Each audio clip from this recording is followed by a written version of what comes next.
गंज में दलित सेना नेता राकेश पासवान की हत्या का मामला अब सियासी रंग लेने लगा है। बीजेपी का एक प्रतिनिधिमंडल आज राकेश पासवान के गांव पचदमिया पहुंचा और पीड़ित परिजनों से मुलाकात कर अपराधियों पर कार्रवाई के लिए सरकार पर दबाव बनाने की बात कही।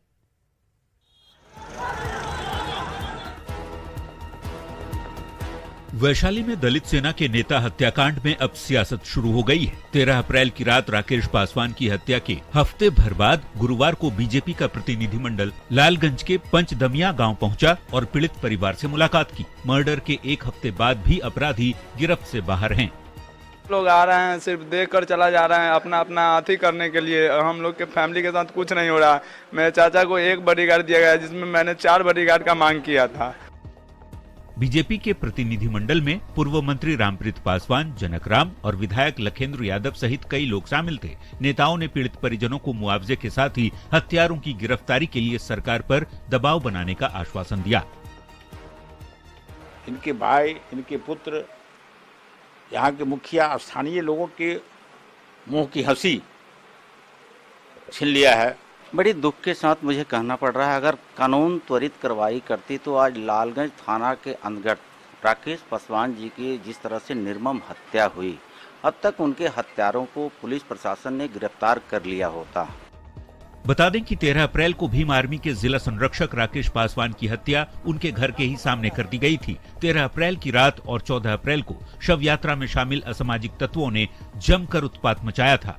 न्यूज़ 18 के लिए वैशाली के लालगंज से प्रफुल्ल कुमार के साथ शैलेंद्र कुमार की रिपोर्ट। बीजेपी विधायक नीरज बबलू ने यह दावा किया है कि जेडीयू के कई नेता बीजेपी के संपर्क में हैं। जेडीयू ने नीरज बबलू के दावे को बकवास बताते हुए कहा कि 2024 में सत्ता जाने के डर से बीजेपी नेता बौखला गए हैं। क्या बीजेपी के संपर्क में हैं जेडीयू के कई नेता? मैं अभी भी कह रहा हूं कि जेडीयू पूरी तरह खत्म होने वाली है। क्या बीजेपी से टिकट चाहते हैं जेडीयू के सांसद?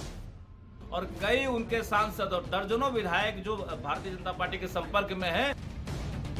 ये हम नहीं कह रहे, ऐसा दावा किया है पूर्व मंत्री और बीजेपी विधायक नीरज कुमार बबलू ने। नीरज बबलू का दावा है कि जेडीयू के कई नेता बीजेपी के संपर्क में हैं, कई विधायक और सांसद बीजेपी के संपर्क में हैं और सभी बीजेपी से टिकट चाहते हैं।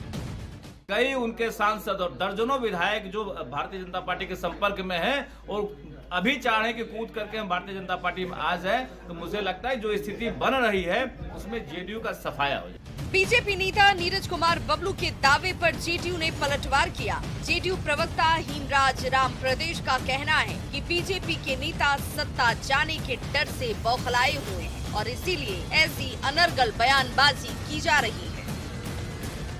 और जनता दल यू के टूटने का सपना ना देखें। बिहार में जनता दल यू महागठबंधन बिल्कुल मजबूत है और बिहार का जो नया महागठबंधन का नया मॉडल जो है पूरे देश में नया रोशनी दे रहा है। 2024 के लोकसभा चुनाव में अभी करीब 1 साल का समय है, लेकिन सियासी दावों का दौर तेज हो चुका है। सवाल है कि क्या सच में जेडीयू का कोई सांसद बीजेपी के संपर्क में है या नीरज बबलू ने सियासी जुमला छोड़ा है। न्यूज़ 18 के लिए पटना से धर्मेंद्र कुमार की रिपोर्ट। चुनावी रणनीतिकार प्रशांत किशोर ने सीएम नीतीश कुमार और डिप्टी सीएम तेजस्वी यादव पर अब तक का सबसे बड़ा हमला बोला है, जिस पर जेडीयू और आरजेडी ने अपनी कड़ी प्रतिक्रिया दी।